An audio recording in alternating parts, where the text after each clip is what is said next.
दोस्तों इस वीडियो के अंदर हम बात करेंगे कि गूगल एडसेंस की जो रकम है वो गूगल ने पीछे से भेज दी है और हमें अपने बैंक अकाउंट के अंदर रिसीव नहीं हुई, तो हम क्या करें, क्या स्टेप हम कर सकते हैं।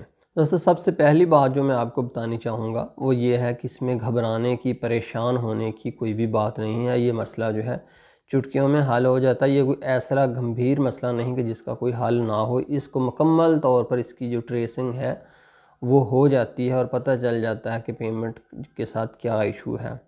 इसमें अलबत्ता ये है कि चूँकि इस प्रोसेस में कुछ दिन लगते हैं, तो इसलिए आपको थोड़ा सा सब्र जो है वो आपको होना चाहिए। सब्र का पैमाना जो है आपका लबरेज़ नहीं होना चाहिए। जल्दी आपका मसला हल हो जाएगा। 100% ये जो मसला है हल हो जाता है।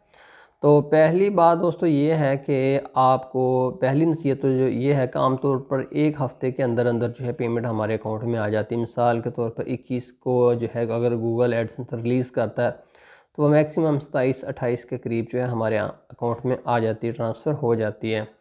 लेकिन अगर नहीं होती तो आपको क्या करना होगा कि आपको 2 हफ़्ते इंतज़ार करना है। आपको तकरीबन 15 दिन जो है वो सुकून से इंतज़ार करें, परेशान होने की ज़रूरत नहीं। अगर 2 हफ़्तों के अंदर भी आपकी रकम जो है आपके अकाउंट के अंदर नहीं आती, तो उसके बाद आपको जो है कुछ एक्शंस जो हैं लेने पड़ेंगे, उसको ट्रेस करना पड़ेगा।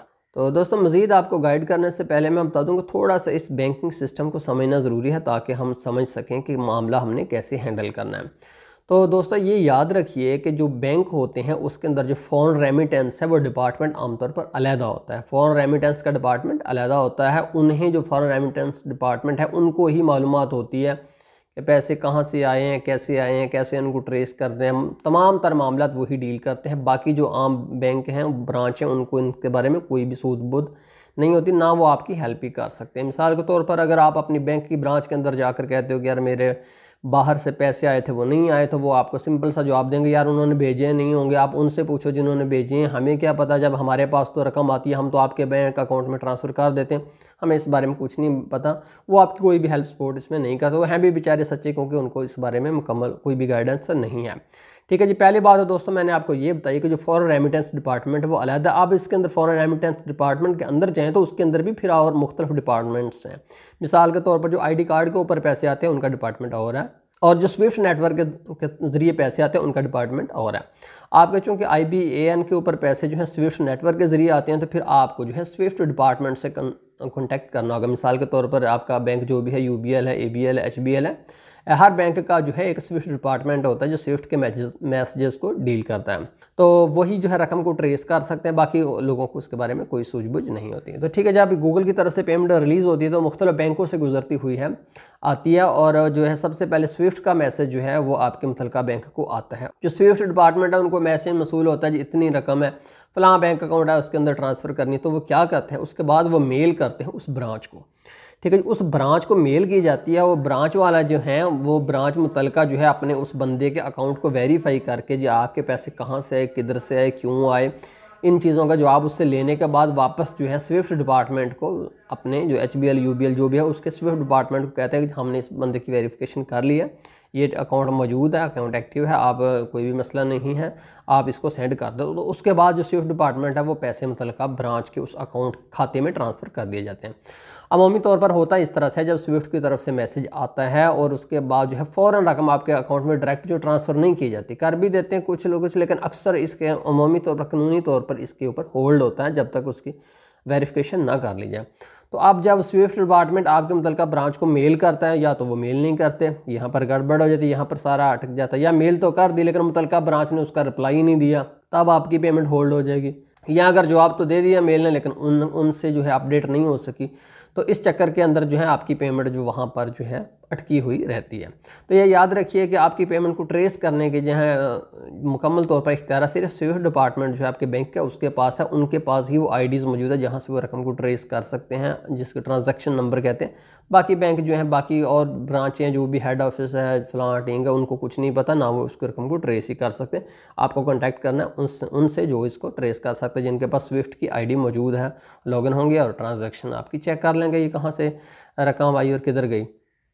ठीक है जी। अब आपको करना ये है कि जब आपकी रकम नहीं आती तो आपको है सबसे पहले तो मुमकिन तौर पर जो है वो फ़ोन है, आप घर बैठे आप उनसे कांटेक्ट कर सकते हैं। मिसाल के तौर पर जो फ़ॉरेन रेमिटेंस डिपार्टमेंट है, आप उसका जो है फ़ोन नंबर लेंगे, आप नेट से सर्च कर लेंगे, हेल्पलाइन पर कॉल करके उनको कहेंगे जी मैं फ़ॉरेन रेमिटेंस में बात करना चाहता हूँ, तो वो आपको उसका नंबर प्रोवाइड कर देंगे। आप उनको गाइड कीजिए, आप उनको मालूमात सारी दीजिए, तो वो आपको गाइड करेंगे कि अब इससे नेक्स्ट क्या करना है। लेकिन उनको ये बताइएगा कि मेरे पैसे स्विफ्ट नेटवर्क के थ्रू आए हैं, क्योंकि स्विफ्ट जब तक उनको इल्म में नहीं आता तब तक वो आगे जो है आपकी जो है जिसको कहते हैं टांगा टोरना, वो नहीं टोर सकते। ठीक है जी, एक तो ये है। दूसरा हाल ये है कि आप ईमेल एड्रेस तलाश कीजिए, वो जो है स्विफ्ट का भी हो, उनका जो डिपार्टमेंट है उसका भी ईमेल एड्रेस होता है। इसके अलावा बैंक का अपना ईमेल एड्रेस होता है, जैसे कस्टमर सर्विसेज के लिए, उनके ऊपर भी आप जितने भी आपको एड्रेस मिले उनके ऊपर आप जो है उनसे कांटेक्ट कीजिए और उनको कहिए कि मेरा ये इशू है। ठीक है, ये तो वो तरीके हैं जो आपको घर बैठे ही अप्लाई करने हैं। इसके अलावा कि आपको अपनी मुतलका ब्रांच में जाना है और उनको कहना है कि जी मेरे स्लिप आपने प्रिंट आउट निकाल कर ले जाना है और उनको कहना है कि जी ये मेरी बाहर से रकम आई थी, ये मेरे अकाउंट में जो है डिपॉजिट नहीं हुई। तो अगर आपको कहते हैं कि जी हमें नहीं पता, हम जो आती है आपके अकाउंट में कर देते हैं, आप ये तो उनसे पूछिए जिन्होंने भेजी है ये वो, तो आप उनको कहिए कि यार मुझे पता है ये पेमेंट जो है जो आप स्विफ्ट डिपार्टमेंट है उनका उनको ये केस आप फॉरवर्ड कीजिए, वही इसको डील करेंगे। आपको तो मुझे भी पता है, आपको नहीं पता होगा। आप स्विफ्ट डिपार्टमेंट जो है आपके बैंक का, उनको आप मेल कीजिए, मेरी स्लिप भेजिए, तो वो जो है इसको पेमेंट को देखेंगे कि इसके साथ क्या इशू है।